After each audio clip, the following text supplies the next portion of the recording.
Moi, le week-end, j'essaye vraiment à 95% du temps de ne pas travailler. Chez Phoenix, c'est évidemment très apprécié, très organisé aussi de cette façon-là, c'est-à-dire qu'on pousse les gens à ne pas travailler évidemment le soir ou le week-end. C'était pas forcément le cas quand j'étais dans la pub. Il fallait être en fait, mais moi j'ai une personnalité qui fait que je savais en effet dire non avec le sourire, mais capable de dire non. Mais en même temps, je bossais bien, je gérais plein de clients, donc si tu veux, c'est pas quelque chose qu'on pouvait me reprocher non plus.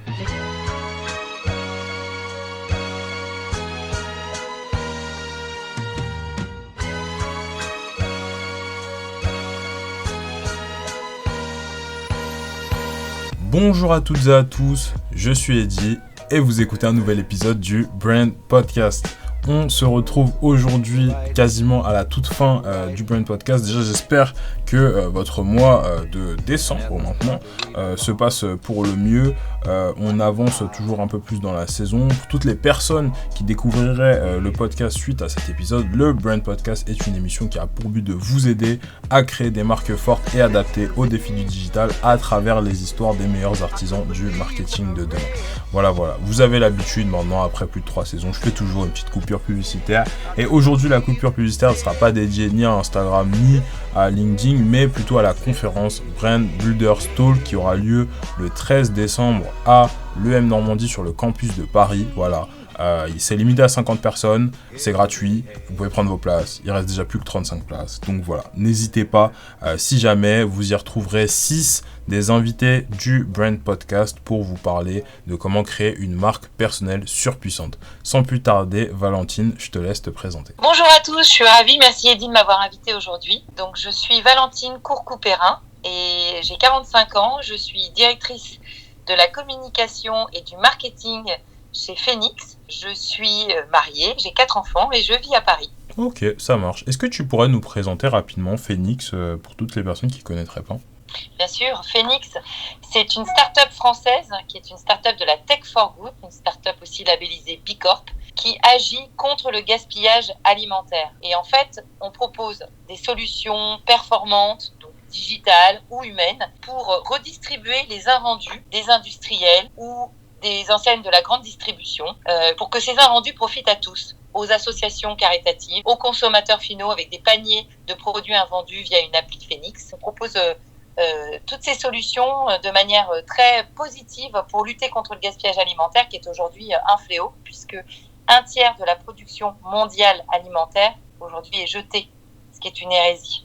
Okay, ça marche. Alors que des millions de personnes sont dans le besoin et on sait qu'en France par exemple plus de 8 millions de personnes sont en précarité alimentaire, donc pour qu'on n'ait plus jamais à avoir à jeter ce qui est utile à d'autres, mais on propose nous des solutions aux industriels et à la grande distribution et aux consommateurs qui agir à leur échelle contre le gaspillage alimentaire. Ça marche, c'est une chouette mission, mais on va y revenir lors des questions. Pendant 30 minutes, on va parler un petit peu plus de ton background sans plus tarder. Moi, j'aimerais bien commencer par le DES. Alors, j'ai vu ça sur Internet, parce que je suis peut-être un peu trop jeune, j'ai pas connu le diplôme d'études supérieures spécialisées. Donc aujourd'hui, d'après ce que j'en crois, tout Google, ça n'existe plus. Mais à l'époque, toi, tu l'avais fait chez Sciences Po Paris en stratégie marketing. Et avant ça, tu avais fait un passage par Dauphine. Alors moi, j'aime bien commencer par parler des études, parce que ça permet de donner un peu de perspective sur le background des invités. Et il y a un sujet qu'on n'a pas encore abordé sur tous les épisodes, donc maintenant plus d'une trentaine, c'est l'international dans le parcours, sachant qu'on parle toujours des études, mais en France. Et toi, tu as réalisé une partie de ta maîtrise en gestion à l'université de Barcelone. Ce qui amène mes questions. Déjà, à l'époque, qu'est-ce qui t'avait amené à choisir cette université plutôt qu'une autre ?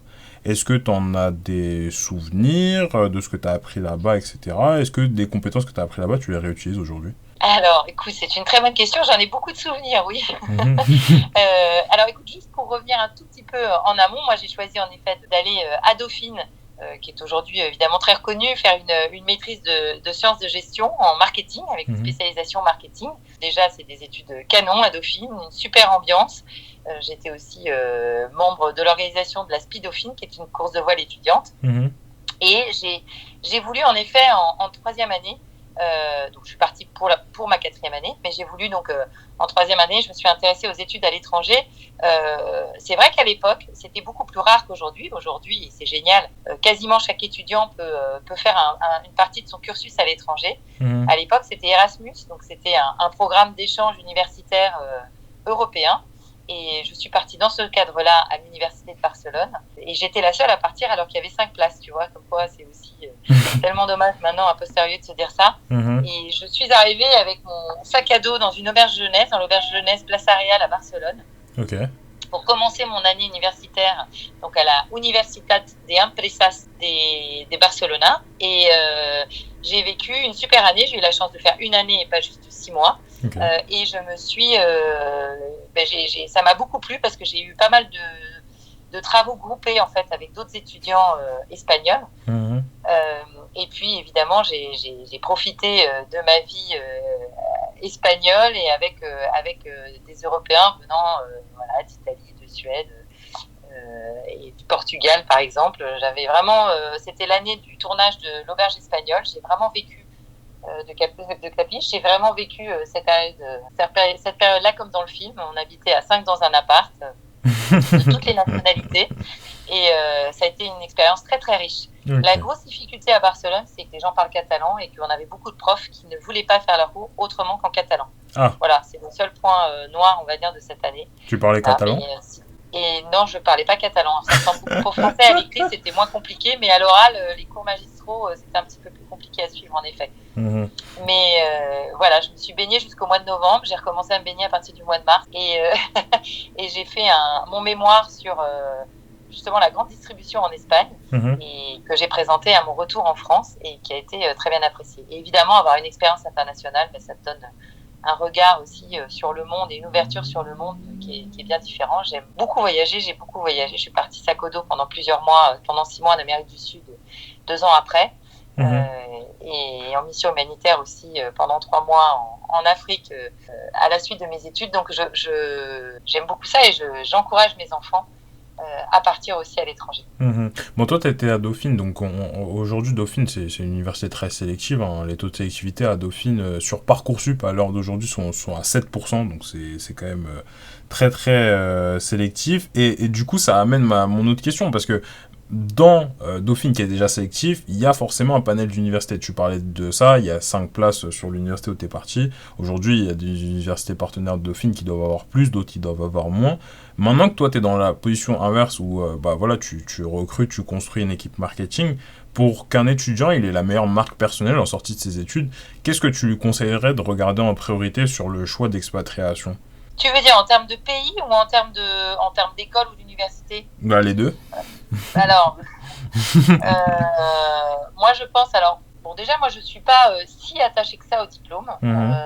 Je pense qu'on peut acquérir vraiment énormément de compétences au long de son parcours professionnel aussi. Je pense qu'avoir une expérience à l'étranger, quelle qu'elle soit, que ça soit dans un pays anglo-saxon ou hispanique, c'est de toute façon, ou autre, c'est de toute façon une super expérience parce que ça veut dire que tu es parti, que tu t'es un petit peu bougé les fesses. Après, Dauphine, en effet, est très sélectif, même aujourd'hui pour l'université qu'il a ouvert à Madrid ou à Londres ou maintenant à Francfort. Donc, je pense que c'est des super études. Et puis, c'est des études qui coûtent moins cher aussi que des écoles privées qui sont très chères, ou des universités en Angleterre qui sont aussi malheureusement très coûteuses et qui ne sont pas accessibles à tous. Donc, c'est pour ça que moi, on parle aussi beaucoup des universités aux Pays-Bas aujourd'hui, qui ont un très bon niveau et qui sont accessibles financièrement.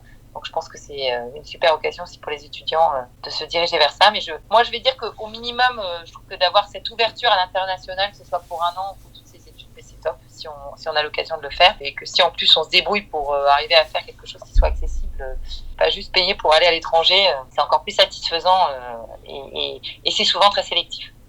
Moi, je compléterais quand même ta réponse avec un point de vue d'étudiant. Comme vous le savez, j'avais pas fini mes études, je suis toujours en Master 1 et j'ai eu la chance de partir en expatriation du coup à Los Angeles en 2e année, donc dans l'université d'État de Los Angeles. Et personnellement, c'était un truc qui était ultra important pour moi parce que à l'EM Normandie, on est des promos d'à peu près 700 étudiants. qui faisaient tous le même programme, et il y avait des universités qui proposaient plus de 100 places. Concrètement, c'était toute la promo quasiment qui allait là-bas, et il y avait des universités avec 50, des autres universités avec 10, des universités avec 2 places. À Los Angeles, il y avait 8 places qui avaient été attribuées. Et moi, je sais qu'en partant en expat, je m'étais dit que, mine de rien, quand même, le marché de l'emploi est un marché très concurrentiel. Et la première source de concurrence, c'est quand même les étudiants de sa propre promo. Parce que y a des gens qui veulent faire du marketing, mais à la fin de la journée, il n'y a qu'un seul taf et on est beaucoup. Donc, moi, mon conseil par rapport à tout ça, ce serait quand même de privilégier des universités avec pas un nombre de places très très élevé non plus. Parce que, oui, mais comment tu veux que les employeurs ils le sachent, ça? Parce qu'en fait, c'est juste, in fine, les CV, après, je trouve qu'ils se ressemblent, quoi. Quand tout le monde est parti un peu aux mêmes endroits, aux mêmes universités, surtout quand vous venez tous de la même école, je reprenais l'exemple du job meeting.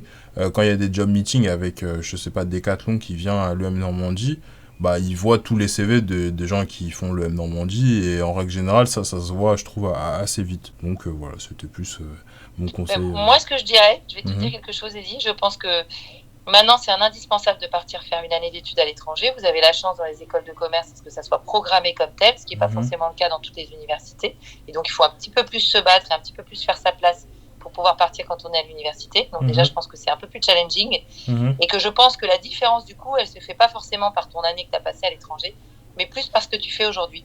Et par exemple, le podcast que tu as monté, cette expérience-là, elle est très riche. Elle te fait faire énormément de rencontres et elle sera d'autant plus, à mon avis, valorisée lors de tes entretiens d'embauche dans des boîtes. Ouais, c'est deux points de vue différents. En tout cas, ça se complète. J'espère que vous retrouverez quelque chose qui vous intéresse parmi tout ça. Je vais continuer avec mes questions parce que ça fait déjà 10 minutes qu'on échange. Du coup, quand je regarde ton CV, je vois des noms comme des noms d'agences principalement, comme TBWA, PTC, DDB Paris. Donc avec les années, t'as fini par arriver à des beaux postes, des postes de direction, ce qui montre bien que finalement t'avais une forme de talent pour ça. Globalement, je pense qu'il y a beaucoup de personnes qui ont à peu près ton âge et qui, en essayant d'avoir faire la même carrière que toi, auraient pris 2 fois plus de temps. Ce qui amène un peu à mes questions. Qu'est-ce qui de base t'a poussé à aller bosser pendant 15 ans en agence, dans les agences créa, et qu'est-ce que tu considères avoir appris, et est-ce qu'il y a des choses que tu aurais manqué, que tu aurais voulu apprendre mais que tu n'as pas apprises pendant ces expériences-là? Alors, super intéressant, beaucoup de questions en une. Écoute, alors il y avait un truc, ça je vais parler à ceux qui sont un peu plus âgés. Moi, il y avait un truc que j'adorais regarder à l'époque sur M6, c'était Culture Pub, et qui était une émission sur la pub et qui me mettait des paillettes dans les yeux à chaque fois. C'était le dimanche soir, j'adorais ça. Et j'ai toujours été très attirée par la création. J'étais moi-même, je dessinais beaucoup, je peignais, je faisais beaucoup de photos aussi. Donc j'ai toujours été attirée par les métiers de la création, sans pour autant moi être moi-même une créative. Donc on peut dire que la publicité m'a toujours fait de l'œil. Et quand j'ai fait mon DESS, parce que tu te demandais ce que c'était, les études supérieures, après une maîtrise, donc à l'époque on faisait des DESS. Et donc moi j'ai été prise à Sciences Po, qui était aussi un DESS très sélectif, qui est aujourd'hui intégré finalement dans les études de Sciences Po, dans le master communication de Sciences Po. On avait des intervenants, et c'est ça qui était génial par rapport à Dauphine, c'est que là, on avait vraiment des gens qui bossaient dans des agences, des intervenants et des patrons d'agences qui, en général, étaient des patrons d'agences de pub ou des patrons d'agences de tendance ou des boîtes d'études marketing aussi, parce qu'on a fait beaucoup aussi des stratégies d'études marketing. Et ça m'a vachement motivée pour aller travailler dans ce type de milieu. Et TBWA avait organisé auprès des étudiants, auprès des grosses écoles de commerce parisiennes et de Sciences Po, un concours qu'ils appelaient le concours ouvre-boîte. Pendant un week-end, un vrai client venait briefer. Une trentaine d'étudiants, on était organisé par équipe de 5, on mélangeait toutes les écoles en fait dans cette équipe. En gros, il y avait une personne d'HEC, une personne de l'ESCP, une personne de l'ESSEC, une personne de Sciences Po. Et on devait répondre à ce brief dans le week-end, c'est-à-dire le dimanche soir, on allait présenter notre tour de brief sur tous les aspects, tous les leviers à l'époque, marketing, communication et même création, aux clients. Et on avait les directeurs de toutes les agences du groupe TBWA qui venaient à notre rencontre, nous parler de notre métier, répondre à nos questions qu'on pouvait avoir sur le brief, nous aider à avancer, etc. si on bloquait. Et j'ai adoré cette expérience et les gagnants gagnaient donc un stage rémunéré au SMIC chez TBWA, et donc j'ai gagné ce concours ouvre-boîte l'année où je l'ai fait. Bravo. Et donc j'ai gagné mon stage chez TBWA. Et à l'époque, il y avait quand même du boulot en veux-tu en voilà, et donc j'ai de 3 semaines, j'ai été embauchée en tant que chef de publicité chez TB. Donc j'ai commencé mon expérience dans la publicité grâce à cette opportunité-là, parce que ça m'avait toujours plu, mais j'ai aussi eu un petit coup de chance avec cette opportunité. Et après, j'ai continué en effet ma carrière dans la publicité en évoluant en effet avec un rythme régulier. Au fur et à mesure, j'ai eu des expériences très belles. J'ai eu la chance de travailler dans des très belles agences comme BETC qui sont des agences très formatrices, des agences aussi très citron, parce qu'on te demande beaucoup de temps, on est en même temps chef de projet à gérer plusieurs clients, en même temps on doit réfléchir à la stratégie, vraiment se poser et en même temps coordonner plusieurs agences avec les agences médias, par exemple, etc. Toutes les recos stratégiques qu'on doit travailler pour notre client et évidemment travailler avec la création, les briefer au mieux et aboutir à vraiment un produit fini qui soit convaincant, différenciant. Et qui soit aussi une belle preuve de notre travail pour l'agence. Donc, qui répondent aussi aux briefs du client. Donc il y avait pas mal de paramètres, mais c'est très formateur. On bosse sur de la strat très tôt, on fait du conseil, marketing, dans lancement de produits, on définit des stratégies globales de communication pour des marques de renom. Moi j'ai travaillé pour Badois, pour Taifine, pour Blédina du groupe Danone, pour Toucan Saté, pour Canal+, pour Peugeot. Voilà, et j'ai donc conçu et géré pas mal de campagnes publicitaires. Alors à l'époque, c'était offline. Puis petit à petit, quand je suis arrivée chez DDB, on a pris en charge aussi toutes les questions et de l'écosystème digital, des débuts des pages Facebook aux communications online, à la production de campagnes aussi en social media. Franchement, c'était passionnant. J'ai bossé sur des campagnes Canal J ou TJ qui ont gagné des prix à Cannes. J'ai bossé sur la première campagne Fleury Michon qui venait raconter et interpeller les consommateurs sur la traçabilité du surimi. Parce qu'on partait d'un constat, c'était que tout le monde pensait que c'était vraiment de la merde et que c'était fabriqué à partir de pneus crevés au fond des océans ou d'arêtes de poissons. Et donc, on a fait parler des vrais pêcheurs d'Alaska qui avaient pêché le colin pour Fleury Michon. On a emmené des journalistes, des blogueurs, etc. à l'époque sur place. C'était les premières campagnes finalement RSE, de traçabilité des produits, d'engagement des marques. Ça m'amuse parce que finalement c'est ce dans quoi je travaille aujourd'hui. Et j'ai adoré ce boulot parce que j'adore la création, j'adore la créativité en général. Après, c'est un milieu qui demande beaucoup et avec des personnalités, avec des gens qui ont quand même des égos surdimensionnés. On va dire que c'est ça qui m'a moi donné envie de partir aussi à un moment en me disant j'ai envie aussi de voir un petit peu et d'appliquer un petit peu tout ce que j'ai appris ailleurs, peut-être dans des milieux un petit peu plus sains. Et c'est la raison pour laquelle je me suis intéressée aux startups. Ok, ça marche. Petite anecdote, tous mes camarades de troisième année s'en rappelleront, on a eu la campagne de Fleury Michon, venez vérifier par vous-même ou venez vérifier chez nous, en cours de RSE, donc voilà, c'est au moins petite dédicace à toutes ces personnes-là. Eh ben, génial. C'était présenté par qui ? C'était présenté par l'ancien client de Fleury Michon qui était à l'origine de cette campagne aussi ou Non, c'était présenté par mon prof de RSE, monsieur Laoussin, si j'en crois bien mes profs et ma plaquette. Voilà, il a un background où il a pas mal dirigé le MSC en développement durable aussi à Excelsia et du coup il est venu à l'EM Normandie l'année dernière. Voilà. Parenthèse faite, juste avant qu'on continue, il y a la fin de ma question, je trouve que c'est un peu la plus intéressante et tu n'y as pas vraiment répondu, c'est qu'est-ce que tu aurais aimé apprendre pendant ces 15 ans et que tu n'as pas appris ? Qu'est-ce que j'aurais aimé apprendre pendant ces 15 ans et que j'ai pas appris ? Alors, j'ai appris beaucoup de choses, sincèrement, pendant ces 15 ans. Ce qui m'a manqué, professionnellement et personnellement, c'est de repartir à l'étranger. Il m'a manqué cette dimension internationale qui est, en général, dans des agences de pub françaises, beaucoup moins intéressant.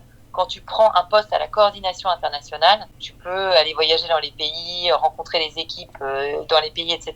Mais en revanche, t'es pas à l'origine, et souvent pas à l'origine des briefs créatifs, de la stratégie. Tu vas vraiment coordonner les équipes. Et c'est la raison pour laquelle moi j'ai pas pris de poste comme ça, parce que c'était pas ce qui m'intéressait. Mais a posteriori, pas que je regrette de pas avoir pris ces postes-là, mais je regrette en tout cas de pas avoir eu une expérience à l'international ou sur des budgets plus internationaux, parce que ça me manque aujourd'hui. Moi, aujourd'hui, je développe des stratégies market, com, brand dans plusieurs pays européens. Et la langue, et la culture, etc. Ça m'aurait vachement intéressé d'avoir une expérience en immersion dans ces pays-là. Voilà. Et puis après, j'ai beaucoup travaillé sur le digital, mais c'était les débuts du digital. Donc en fait, ça explique aussi ma raison pour laquelle je me suis intéressée aux startups, c'est que ce qui me manquait dans ce type d'organisation, c'est que je trouve qu'on n'était pas assez bon et assez pro sur tout ce qui était digital. Parce que je ne travaillais pas dans une agence digitale. En l'occurrence, j'étais dans une agence de publicité qui travaillait aussi sur des campagnes digitales, mais qui n'était pas spécialisée sur le digital. Et tu vois, tout ce qui était data, tout ce qui était formats plus digitaux, etc.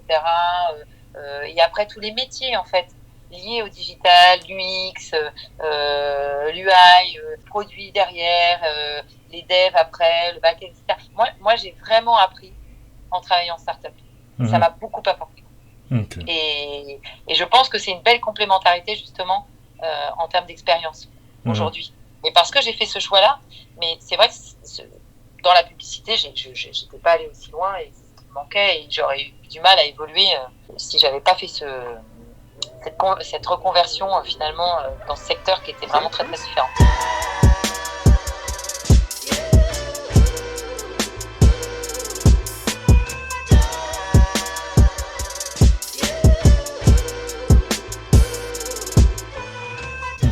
Bon, c'est bien parce que tu fais mes questions avant que j'ai le temps de les poser, donc on va pas te poser la question sur la startup, c'est super. À pouvoir enchaîner sur un autre truc, et ça, je pense que tu pourras bien répondre parce qu'on n'a pas encore eu de personnes dans ton cas. Truc que j'ai remarqué sur ton CV, c'est que ça fait depuis 19 ans que tu fais du théâtre. Et du coup, à temps partiel, tu as des activités de comédienne. En plus de ça, t'es maman, hein, donc ce qui est en soi un travail à plein temps, hein, quand on y pense. Et pourquoi je te parle de tout ça, alors qu'on est sur un podcast professionnel? Parce qu'il y a un sujet qu'on n'a pas encore abordé sur le podcast, c'est le work-life balance, tu vois, ou l'équilibre de vie, si on devait le traduire en français. Pour les marketeurs expérimentés, ça joue un rôle pas mal important sur ta marque perso, parce que en soi, si t'es pas bien, t'es pas bien au travail, donc t'es pas performant, donc du coup les gens te perçoivent différemment, donc ta marque elle est affectée. Ce qui amène un peu mes questions. Aujourd'hui, en tant que CMO expérimenté, est-ce que tu crois dans l'équilibre de vie? Comment est-ce que tu places la barrière entre ta vie privée et ton management? Est-ce que tu auras des conseils à donner à notre audience sur le fait d'y arriver, à gérer tout ça? Écoute, je te remercie de poser la question, parce que c'est vrai que c'est pas des questions qui sont souvent abordées dans des interviews professionnelles. Alors moi, je suis donc maman de 4 filles qui ont aujourd'hui entre 7 et 18 ans. Inutile de te dire qu'en effet, en vivant à Paris avec le rythme de boulot et en bossant en agence de pub, quand mes enfants étaient petits, c'était super chaud. Et je pense que ma grande force, c'est que je suis très organisée. Et sincèrement, j'ai jamais pâti, moi, en fait, du rythme de travail que j'ai pu avoir, parce que j'ai toujours bien géré ma carrière et mon rythme de vie personnel à côté, parce que j'arrivais à gagner du temps, ou j'arrivais à prioriser les actions que j'avais à faire. Mais je sais qu'il y a beaucoup de gens et beaucoup de jeunes femmes qui sont en souffrance aujourd'hui en agence ou dans d'autres boulots, mais en agence c'est quand même assez connu, parce qu'on doit rendre des recos, parce que la création est pas là, qu'elle a pas répondu en temps et en heure, parce que y a des attentes clients hyper fortes, parce que le management est hyper dur. On en voit beaucoup des retours sur des balance ta startup, balance ton agency qui sont quand même assez costauds. Moi, j'ai vécu tout ça et en fait, j'ai aussi donc une grande force, c'est que non seulement j'étais très organisée, mais du coup, j'avais une vraie vie perso. C'est-à-dire que j'avais un mari, des enfants et des activités perso qui me permettaient d'être aussi très épanouie dans ma vie personnelle. Et je pense que ça aussi, c'est super important de ne pas se laisser complètement bouffer par le boulot. D'abord parce que c'est très riche, ça apporte beaucoup. Donc comme tu dis, moi j'ai monté avec 7 autres copains une compagnie de théâtre. Et on a pendant plusieurs années écrit nos pièces de théâtre en impro et joué ces pièces-là pendant plusieurs années à Paris dans des salles de théâtre.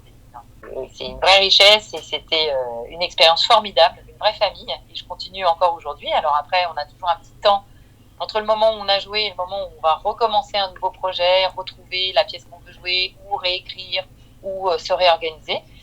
Maintenant, en plus, tout le monde a des enfants, donc tout le monde se rend compte que ce n'est pas si évident que ça. Moi, tu vois, pareil, j'étais la première à en avoir à l'époque dans ce groupe de copains-là, mais je m'y tenais. Et voilà, et par ailleurs, je continue à faire du sport, je fais, tu vois, de la peinture, je fais d'autres choses. Je suis aussi pas mal investie dans l'école de mes enfants, et c'est important. Mais voilà, j'organise bien mon temps de travail en conséquence. Ça m'empêche pas d'avoir des charrettes, ça m'empêche pas d'avoir du mal, parfois de me sentir débordée. Mais je pense que, en tout cas, je pense que c'est hyper important d'avoir des gens épanouis, des gens aussi motivés par leur travail d'un côté et épanouis aussi dans leur vie personnelle de l'autre, pour que ça matche bien et pour qu'on se sente bien au boulot aussi. Okay. Voilà, moi j'ai pas mal de personnes. Aujourd'hui, j'en manage plus d'une quinzaine aussi. Et alors, il y a un autre truc, c'est que chez Phoenix, comme on donne beaucoup de sens à son travail, puisque c'est une boîte qui a vraiment un impact au niveau social, au niveau écologique. Donc, les jeunes sont très engagés, très investis, et ça leur donne une motivation supplémentaire, en tout cas, pour venir travailler. Comment tu... Je pense que ça, c'est important. Parce que du coup, tu as donné un peu tes conseils pour l'audience, pour y arriver à gérer tout ça, mais comment toi tu fais pour placer la barrière entre le travail et ta vie pro, enfin, et ta vie perso plutôt, parce que tu vois, tu parlais de brief un peu à rallonge, etc. Globalement, le 35 heures classique, il est un peu oublié, quoi. Et c'est jusqu'à quand qu'on dit non, quoi, parce que il y a toujours oui, mais là c'est 30 minutes, lui c'est 15 minutes, lui c'est un petit week-end. Et est-ce que toi en tout cas tu aurais des conseils pour notre audience pour tout ça, quoi? Bah écoute, en fait déjà quand t'as des enfants t'as pas vraiment le choix parce qu'en fait quand t'as besoin de t'en occuper, quand t'es en vacances, tu peux pas être sur tes mails en même temps, tu peux pas bosser sur une reco en même temps. Moi j'ai vraiment un sas, j'ai vraiment qui définit bien la partie boulot et la partie perso en fait. Donc moi le week-end j'essaye vraiment à 95% du temps de ne pas travailler parce que en fait alors chez Phoenix c'est évidemment très apprécié, très organisé aussi de cette façon-là, c'est-à-dire qu'on pousse les gens à ne pas travailler évidemment le soir ou le week-end. C'était pas forcément le cas quand j'étais dans la pub. Il fallait être en fait, mais moi j'ai une personnalité qui fait que je savais en effet dire non avec le sourire, mais capable de dire non. Mais en même temps, je bossais bien, je gérais plein de clients. Donc, si tu veux, c'est pas quelque chose qu'on pouvait me reprocher non plus. Et après, quand il y a eu des exceptions, quand il a fallu aller chercher des maquettes, récupérer des trucs à 1h du mat, partir chez ton client parce que tu bosses en province chez Fleury Michon, chez Danone, chez Blélina, tu prends ton train à 6h du mat. Voilà, ça fait partie du taf, tu vois, de temps en temps aussi. Et parce que tu es motivé, parce que tu y crois, et parce que tu as envie de vendre ta campagne, parce que le sujet en vaut la peine, etc. Mais voilà, les enfants ont toujours été prioritaires aussi. Et je pense que c'est ça qui est important. Mais je pense qu'aussi, hyper chouette d'avoir, au-delà de ses enfants et du boulot, d'avoir des activités pour soi, soit de faire du sport, soit d'avoir une activité culturelle, théâtrale, chant, musique, pour vraiment souffler et on ressort boosté après. Et je pense que c'est hyper important. Et les gens qui se noient dans le boulot, je pense sincèrement que c'est pas une bonne solution et je suis pas sûre que ça soit les plus productifs au final.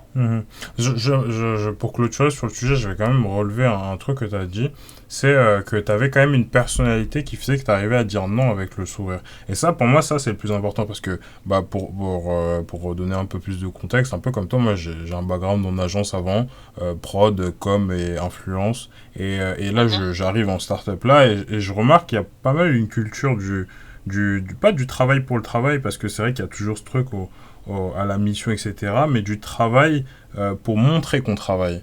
Et je trouve que des fois, savoir dire non correctement, parce que c'est pas la manière dont on travaille, ou parce que on a envie aussi de se reposer, hein, parce que tu disais, chez Phoenix, vous poussez aussi les gens à pas travailler le soir et le week-end. Moi, je pense qu'il n'y a pas nécessairement besoin, et pour ça, c'est un message plus pour les gens qui nous écoutent, il n'y a pas forcément besoin d'avoir une justification pour dire non, en fait.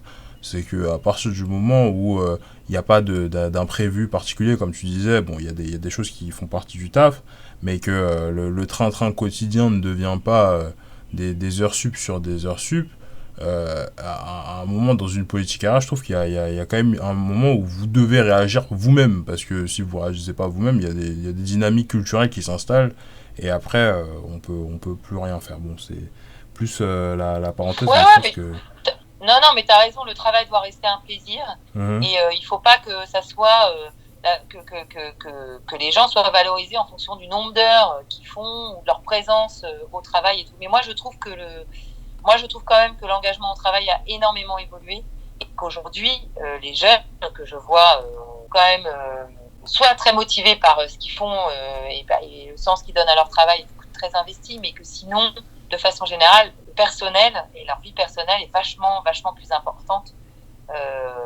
Et ils savent prendre un petit peu plus de temps ou dire moi je pars à 6 heures, alors que c'était des choses qui étaient quand même vachement plus compliquées avant. Il y a un truc aujourd'hui et une grosse difficulté, je pense, à laquelle vont être confrontés nous, on est confrontés aujourd'hui et toute la jeune génération qui arrive sur le marché, c'est le télétravail. C'est une super chance, le télétravail, mais ça peut être aussi un piège si on ne se fixe pas de limite. Voilà, parce que le travail, quand on commence à bosser chez soi, du coup, on prend le rythme, on va lire ses mails le soir, ça fait partie du rythme, on est habitué, on s'y place, le déj, on le fait devant son ordi.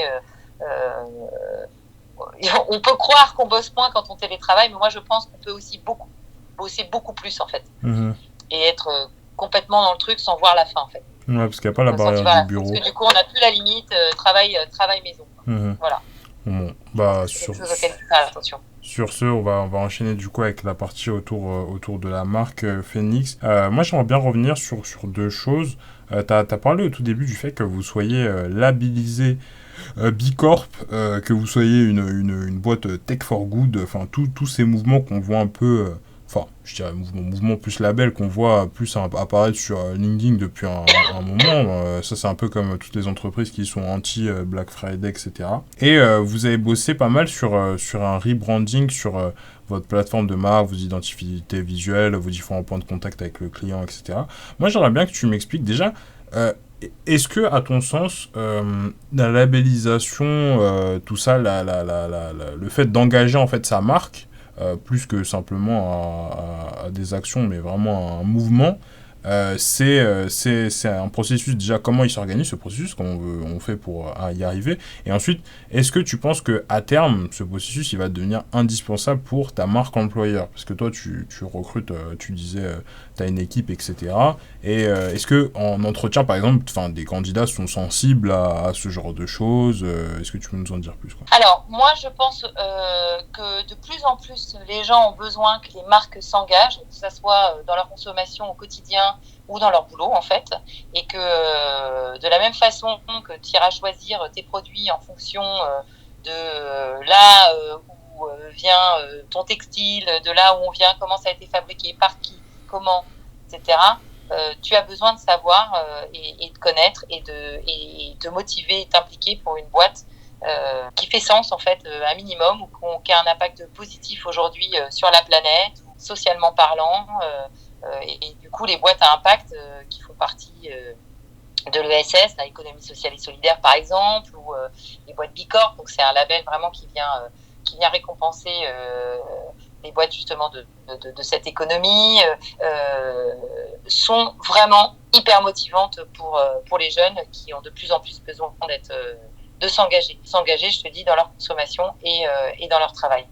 Et on le voit bien, toutes les entreprises aujourd'hui ont besoin de justifier leurs actions, mettre en place une direction RSE avec des preuves fortes, des engagements. Nous, tu vois, par exemple, quand on fait un séminaire de boîte, on est 5 pays en Europe, on va essayer de faire en sorte de choisir une destination où le moins de personnes possible prennent l'avion. On va pas dire on va tous à Marrakech, bip machin, et pourtant on le mériterait, on bosse tous, tu vois, on gagne de l'argent, on se retrouve tous, c'est sympa, ça peut être moins cher d'être à Marrakech.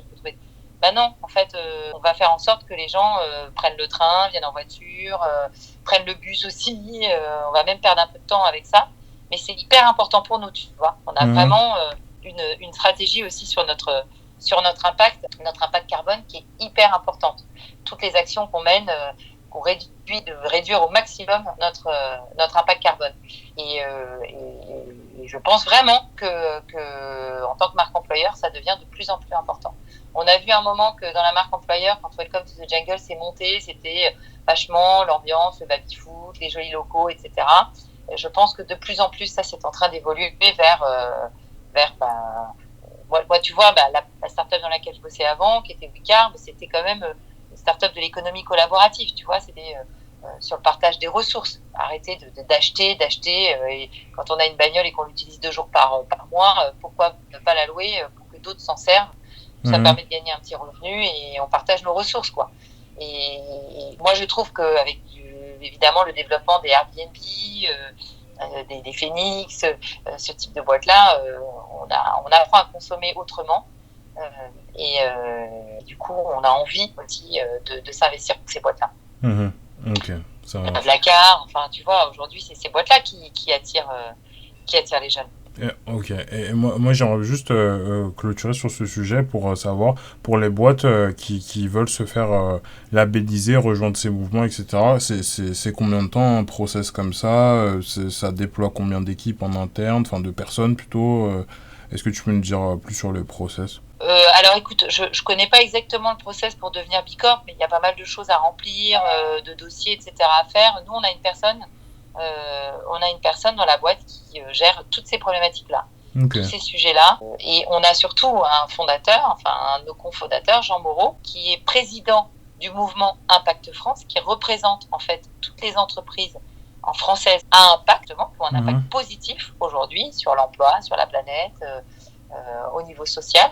Parce que justement, il y a une autre façon de voir aussi les entreprises. Nous, tu vois, pas plus tard qu'aujourd'hui, on avait un message de Jean qui nous disait qu'aujourd'hui, les licornes, elles devraient pas seulement être évaluées en fonction du nombre de millions qu'elles vont lever en faisant des levées de fonds, mais plutôt en fonction aussi de leur impact. Et finalement, nous, des millions de repas qu'on va redistribuer grâce à notre action. Tu vois, et ça, c'est un vrai discours qui est vachement différent de ce qu'on pouvait avoir avant et qui évolue. Donc voilà, t'as la Tech for Good, t'as Bicorp, t'as les entreprises issues, qui sont les entreprises, je ne vais pas te dire de bêtises sur ce que ça veut dire, les entreprises, entreprises solidaires d'utilité sociale, tu vois, qui est un agrément. Moi, je te dis, il y a une personne chez nous qui s'occupe de ça et un fondateur, si tu veux, qui nous donne la vision, la direction, la vision, le sens en fait de tout ça, et qui lui-même très acteur dans ce type de business-là, qui le revendique.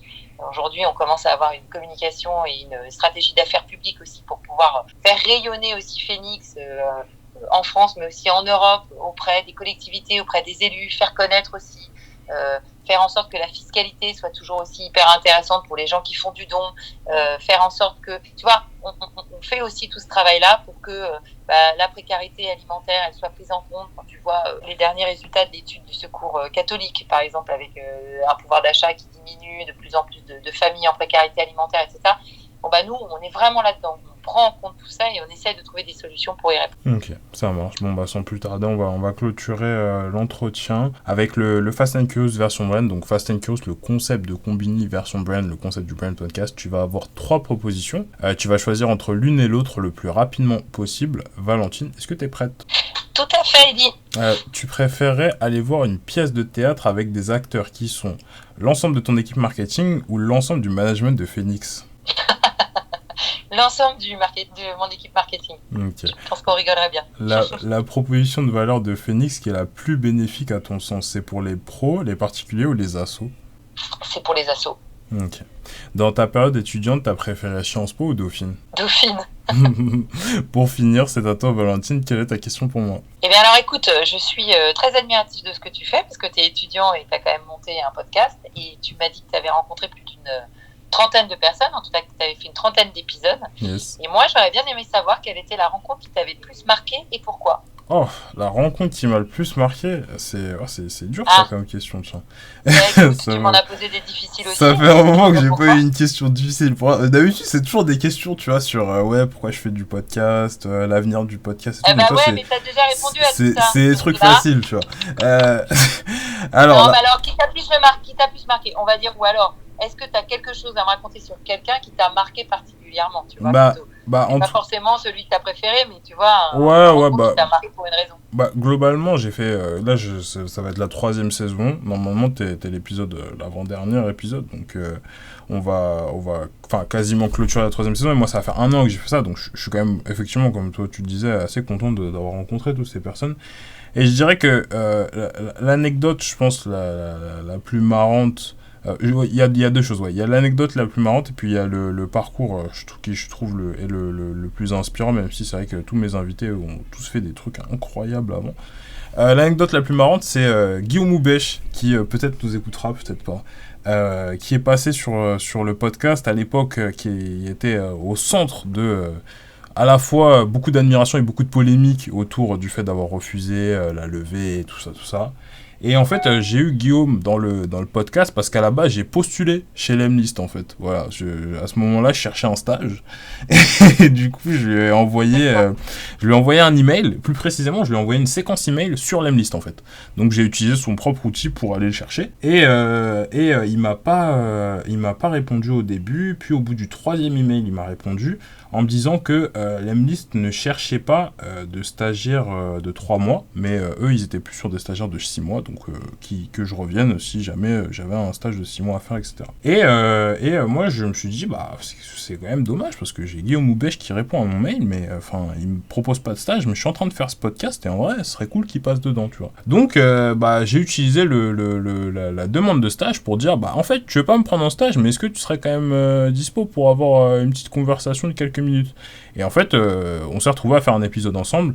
Ce qui était assez drôle, c'est que Guillaume, en plus du feedback qu'il m'a fait sur le fait que je prenne pas de stage, il m'a fait un feedback sur la manière dont j'ai structuré mon email, tu vois.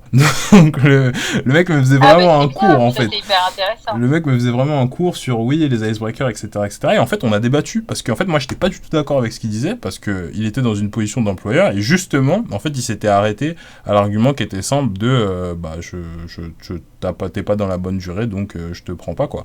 Donc on a eu un petit débat comme ça qui était assez marrant, et en fait finalement on s'est retrouvés au téléphone et on a fini par faire l'épisode qui était vachement cool, où on n'a pas du tout parlé de levée de fonds ou quoi, mais plus de marque personnelle, parce que c'est des sujets qui m'intéressent.